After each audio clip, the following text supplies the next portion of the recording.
जैन मुनि विद्यासागर जी महाराज ने शनिवार रात 2:30 बजे देह त्याग दी थी। आचार्य श्री का जन्म 10 अक्टूबर 1946 को कर्नाटक प्रांत के बेलगांव जिले के सदलगा गांव में हुआ था। उस दिन शरद पूर्णिमा थी। उन्होंने 30 जून 1968 को राजस्थान के अजमेर नगर में अपने गुरु आचार्य श्री ज्ञान सागर जी महाराज से मुनि दीक्षा ली थी। आचार्य श्री ज्ञान सागर जी महाराज ने उनकी कठोर तपस्या को देखते हुए उन्हें अपना आचार्य पद सौंपा था। जैन मुनि दिगंबर परंपरा के आचार्य श्री विद्यासागर महाराज जी ने राजनांदगांव के डोंगरगढ़ के चंद्रगिरी में 3 दिन के कठिन उपवास के बाद समाधि ली। दिगंबर मुनि परंपरा के आचार्य ने पूर्ण जागृतावस्था में आचार्य पद का त्याग किया। इसके बाद 3 दिन का उपवास लिया और अखंड मौन धारण कर लिया। इसके बाद उन्होंने प्राण त्याग दिए। जैन मुनि विद्यासागर जी महाराज ने 22 साल की उम्र में घर परिवार छोड़ मुनि दीक्षा ली थी। दीक्षा के पहले भी उनका नाम विद्यासागर ही था। उन्होंने शुरुआत से ही कठिन तप में खुद को लगा दिया। उन्होंने दूध, दही, हरी सब्जियां और सूखे मेवों का अपने संन्यास के साथ ही त्याग कर दिया था। संन्यास के बाद उन्होंने कभी ये चीज़ें ग्रहण नहीं की। पानी भी दिन में सिर्फ एक बार अपनी अंजुली से भरकर पीते थे। बार बार पानी नहीं पीते थे।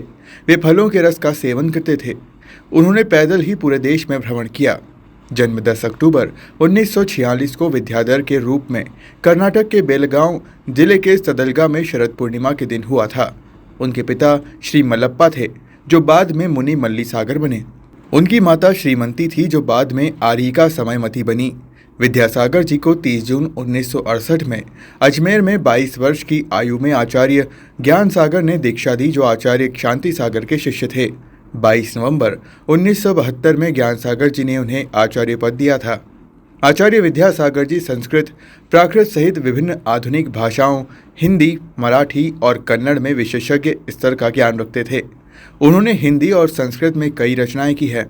100 से अधिक शोधार्थियों ने उनके कार्य का मास्टर्स और डॉक्टरेट के लिए अध्ययन किया है। उनके कार्य में निरंजना शतक, भावना शतक, परिशः जाया शतक, सुनिधि शतक और शर्माना शतक शामिल है। उन्होंने काव्यमुख माटी की भी रचना की है। विभिन्न संस्थानों में यह स्नातकोत्तर के हिंदी पाठ्यक्रम में पढ़ाया जाता है। आचार्य विद्यासागर जी के शिष्य मुनि क्षमा सागर जी ने उन पर आत्मान्वेषी नामक जीवनी लिखी है। इस पुस्तक का अंग्रेजी अनुवाद भारतीय ज्ञानपीठ द्वारा प्रकाशित हो चुका है।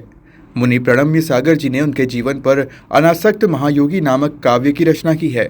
आचार्य विद्यासागर जी ने कभी किसी से पैसा नहीं लिया। वे धन संचय के खिलाफ थे। उन्होंने ना कभी कोई ट्रस्ट बनाया जिसके जरिए पैसा ले सके, ना ही कभी अपने नाम का कोई बैंक अकाउंट खुलवाया। वे दक्षिणा या दान में भी कभी पैसा नहीं लेते। नज़दीक से जानने वालों का दावा है कि उन्होंने कभी पैसे को हाथ नहीं लगाया। जो पैसा कभी उनके नाम पर लोग दान भी करते तो उसे वे समाज सेवा में लगाने के लिए दे देते थे।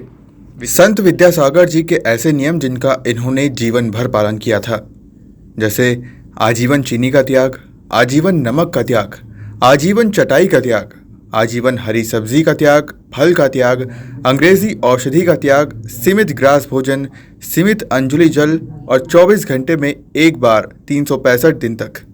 वहीं आजीवन दही का त्याग, सूखे मेवे यानी ड्राई फ्रूट्स का त्याग, एक करवट में शयन, बिना चादर, गद्दे, तकिए के सिर्फ तख्त पर सभी मौसम में रहते थे। पूरे भारत में सबसे ज़्यादा दीक्षा देने वालों में भी इन्हीं का नाम आता है। उन्होंने करीब 350 दीक्षाएं दी। एक ऐसे संत है जो सभी धर्मों में पूजनीय हैं।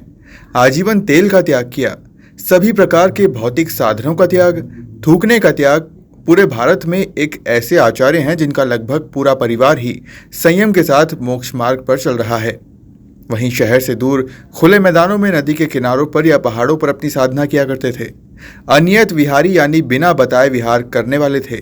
उन्होंने विहार के लिए कभी शेड्यूल नहीं बनाए थे। रविवार को उनका अंतिम संस्कार किया गया, जिसने देश भर के जैन समाज के लोग अंतिम दर्शन करने पहुंचे।